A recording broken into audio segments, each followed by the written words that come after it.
Tempo, Travail, Emploi, Population est un cluster social à destination des entreprises. L'objectif est d'aider les entreprises dans l'élaboration d'accords ou de plans d'action sur la prévention de la pénibilité et l'égalité professionnelle en lien avec les nouvelles réglementations. Une place centrale est donnée aux conditions de travail. Les clusters sont des espaces de réflexion, de discussion et de ressources collectives auxquels participent les directions et les représentants du personnel d'une dizaine d'entreprises. À travers 6 séances de travail collectif et des travaux réalisés dans l'entreprise entre ces séances, il s'agit de faire émerger des pistes d'action facilitant la finalisation des accords. Ce dispositif est gratuit pour les entreprises participantes.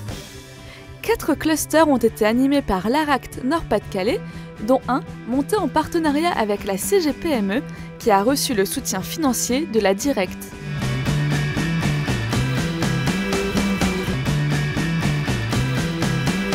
La CGPME a pu apporter des connaissances en termes juridiques ainsi qu'un appui concret en termes de rédaction et de contenu des accords et plans d'action sur pénibilité, égalité professionnelle et les seniors.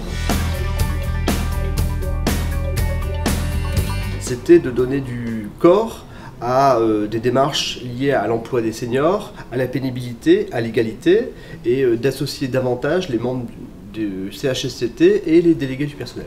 Et puis de s'enrichir de pratiques d'autres établissements, d'autres entreprises, de démarches, d'outils, de prendre du recul pour conforter, on va dire, notre réflexion et puis les actions que nous imaginons mettre en œuvre. On essaye de favoriser et d'évoluer et de suivre la législation sur les différents domaines. Moi j'ai proposé aux délégués syndicaux de m'accompagner dans une démarche de ce cluster parce que j'anticipais l'évolution de la population de l'ILEP et notamment les problématiques qu'on allait rencontrer dans les mois et les années qui viennent. C'est surtout la méthodologie.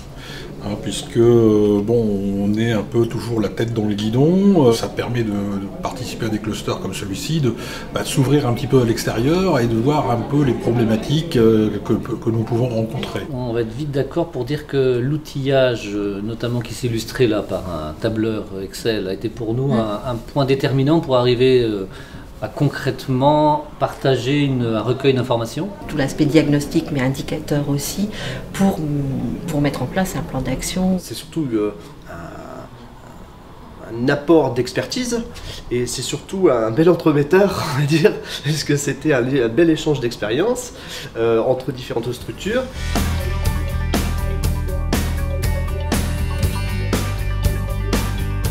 Ça a permis un peu d'élargir le champ de connaissances qu'on pouvait avoir des pratiques dans les autres entreprises. On voit un peu les problématiques d'autres entreprises.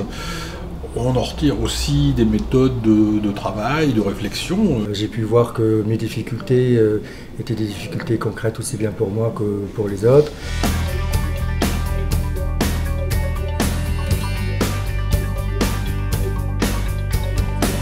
Ça fait 3 ans qu'on avait déjà une réflexion sur l'approche senior et le fait d'élargir notre analyse, notamment à la population ilépienne, moi j'ai trouvé ça tout à fait intéressant. C'est des choses qui s'imbriquent l'une dans l'autre, puisque les seniors, l'égalité homme-femme, la pénibilité, tout ça fait le fonctionnement de l'entreprise. On traite de la démographie du travail et que l'on traite finalement chacune de ces thématiques à part, le diagnostic et les plans d'action finalement traitent de la même matière. Donc autant travailler d'une manière transversale et d'avoir une approche globale de la démographie du travail plutôt que de la scinder.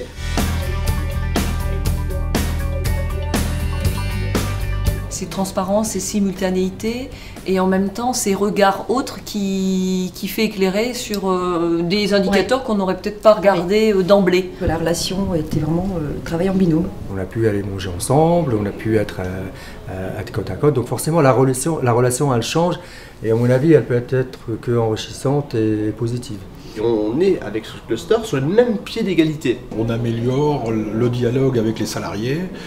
On a des remontées plus directes aussi, des attentes et des contraintes qui peuvent se présenter. Je crois que ça permettait de sortir d'une espèce de vision machiavélique où il y aurait, je sais pas, un patron méchant et des syndicats revendicatifs par nature, mais d'être dans une analyse de la situation la plus objectivée possible, tout en respectant nos rôles et nos fonctions. Hein. Ça nous a permis aussi de pouvoir parfois échanger, même sur des sujets auxquels nous n'étions pas d'accord. C'est une clé aussi de succès de démarrer ensemble pour que d'une démarche de binôme, on puisse ensuite aller à une démarche un peu plus globale, on va dire, d'entreprise. C'est le bénéfice des pratiques, de la méthode, des outils. C'est la dynamique et l'accompagnement méthodologique. C'est toute la richesse des expériences menées par les autres structures qui ont été transférées chez nous. Et des petites idées, alors parfois simples, hein, mais qui sont particulièrement pertinentes. Tout ce qui est législatif est très complexe et ce cluster nous ouvre un petit peu une autre vision un petit peu de nos obligations.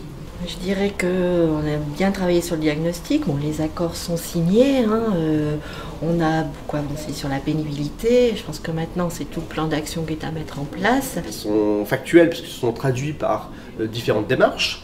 Donc des accords, donc on a un accord égalité qui est effectif. Si l'accord n'est pas abouti aujourd'hui, on prend du temps et on essaiera d'aboutir une prochaine fois et voilà, avec l'objectif d'y arriver.